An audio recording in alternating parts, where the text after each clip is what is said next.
Veteran Salute is sponsored by the Devon James Injury Lawyers.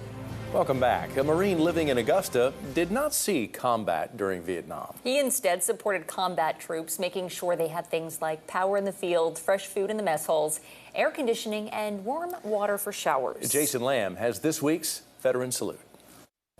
Jim Herron always wanted to serve. After all, his father was an Army Air Corps B-29 tail gunner during World War II, and his big brother was a Marine. So while he was a senior at Circle High School in 1972, Herron volunteered to join the Marines. Jim Herron's home is located maybe 100 yards away from the busy BNSF railroad line on the east side of Augusta. This is the main line.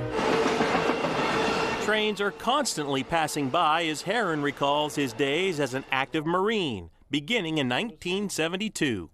Camp Lejeune was where I went to 1161 school and 1142 school, which was electrical equipment repairman.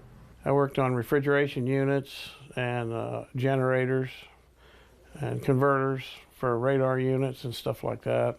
After 9 months of training at Camp Lejeune, Herron was ordered to El Toro Naval Station, where he was part of a Marine air control group. Well, what we were a generator unit. We had generators.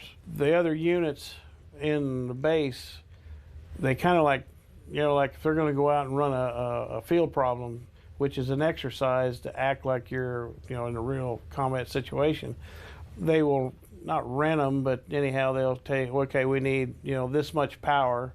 So then what we do is we send the generators with them to wherever they're going and with operators to run them. Okay. And that's what we did. Herron was there for 13 months before he received his orders to go overseas to Japan. We were an engineering unit and we supplied everything. We had water purification, showers, washers. We had a mess hall. We set up mess halls. We'd make a camp for the people to come back, behind the lines. They set up home bases for different air wings. Then he returned to the States. I was stationed at Camp Pendleton, Area 21, down in Delmar. We were kind of I was with a Motor T unit, but I had security clearance, so I worked in a radar and up where crypto gear was at. There, Herron worked on air conditioning for the radar units. After that one, we went to 29 Palms and set up another combat situation. And we set up everything out there. That was the whole 9 yards. That was a big one. And then I got out when I was there. That was when my time was up. That was in 1976.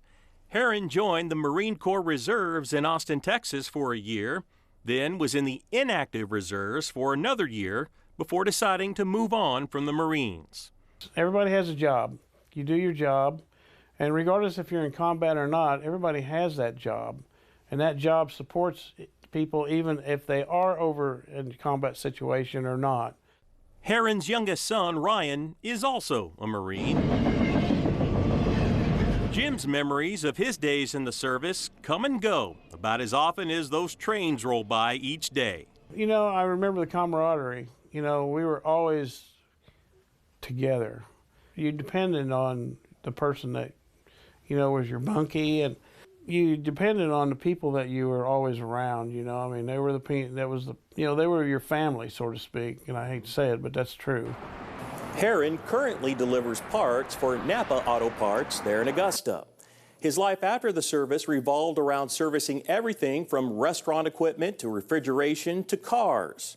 His pride and joy are his two hot rods, a 76 Nova and an 87 Monte Carlo. Here for you, Jason Lamb, KSN News 3.